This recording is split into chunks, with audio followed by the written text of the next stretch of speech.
Bonjour, bienvenue à nos habitués du vendredi et bien sûr à tous les autres qui, si ils apprécient l'émission d'aujourd'hui, n'hésitent pas à s'abonner puisqu'ils assureront ainsi la pérennité de la chaîne et nous aurons le plaisir de les rencontrer 2 fois par mois pour une nouvelle proposition.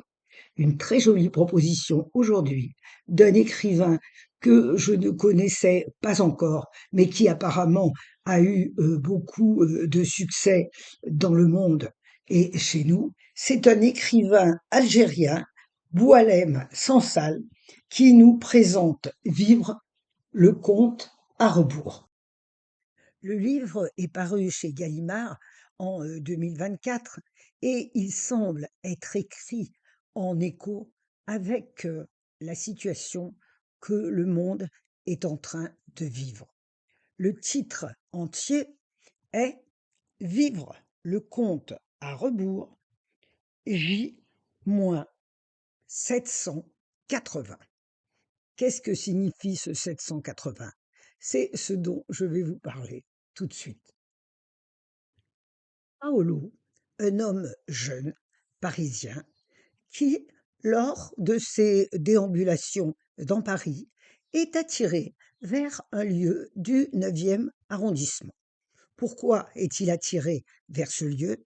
Il en est lui-même inconscient, mais lorsque il arrive au pied d'un certain immeuble, en levant les yeux, il voit placardé sur une fenêtre une inscription J-780.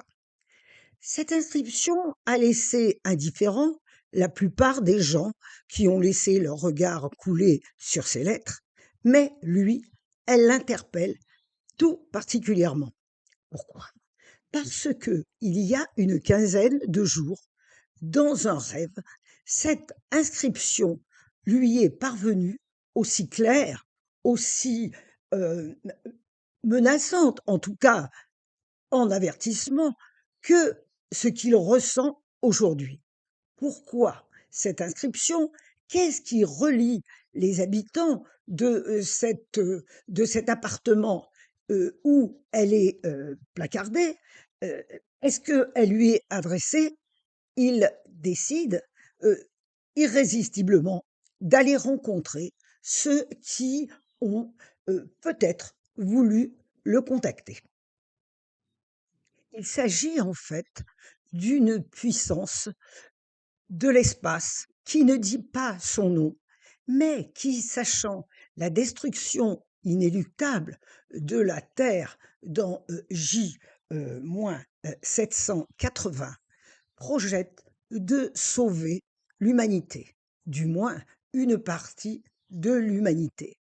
Et c'est à cet effet qu'elle a envoyé quelques messages à ceux que l'on va nommer les appelés.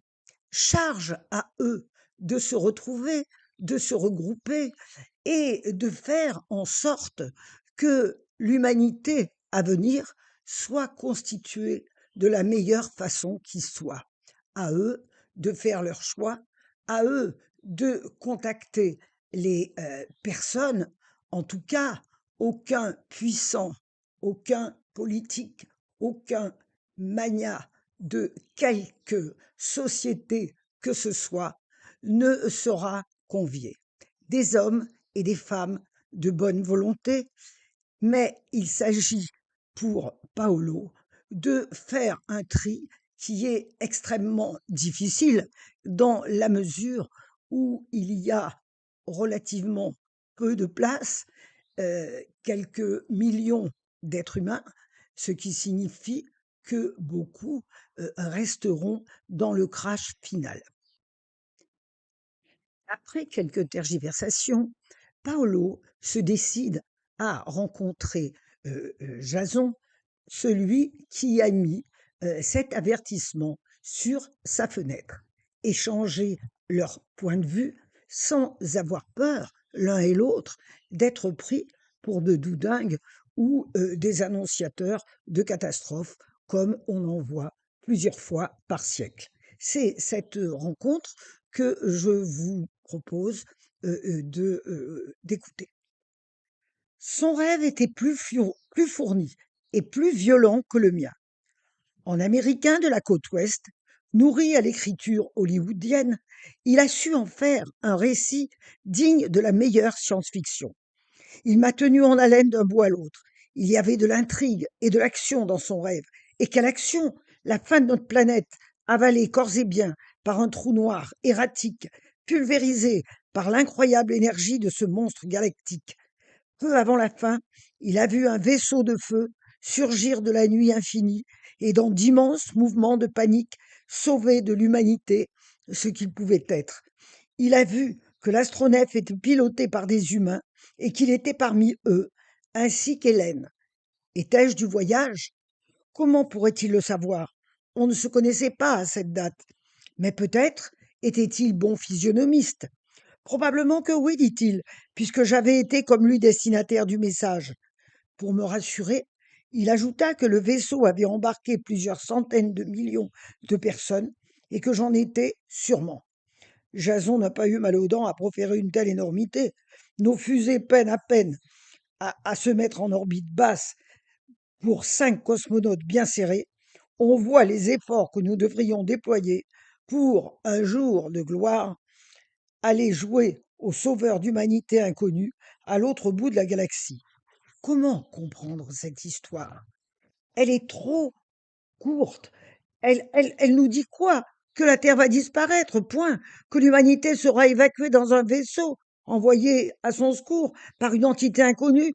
On commence par quoi, si on y croit et qu'on veut être sauvé? Pourquoi lire ce livre? Eh bien, outre le déroulement d'un scénario tout à fait passionnant, la verve caustique et gouailleuse de Boualem Sansal nous met face à nos responsabilités quant au devenir de notre monde et nous met aussi face à un choix ô combien difficile qui mérite d'être sauvé. Il est intéressant de voir que plusieurs auteurs actuellement se préoccupent de ce devenir avec des styles tout à fait particuliers, tout à fait différents, nous interpellant à leur manière. Je voudrais juste rappeler quelques auteurs que nous avons commentés sur notre chaîne, à savoir Werber, Le temps des chimères, Michael Christie, Lorsque le dernier arbre, un auteur canadien, Le dernier des siens, et Sandrine Colette, Toujours des forêts. Voilà, nous sommes avertis, en tout cas, ouvrons notre esprit et ne boudons pas notre plaisir de lire, ne serait-ce qu'au premier degré, ce livre très intéressant. Je vous souhaite un excellent week-end, une excellente journée, une excellente lecture et j'attends vos retours avec beaucoup de plaisir. Au revoir, à très bientôt.